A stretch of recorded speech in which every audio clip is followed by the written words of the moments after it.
Nothing will stop you being creative so effectively as the fear of making a mistake. Creativity is not a talent. It is not a talent.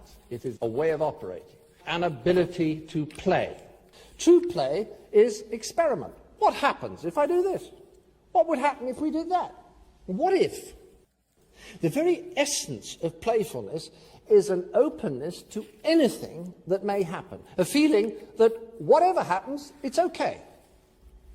So you cannot be playful if you're frightened that moving in some direction will be wrong, something you shouldn't have done. I mean, you're either free to play or you're not. So the best way to get the confidence to do that is to know that while you're being creative,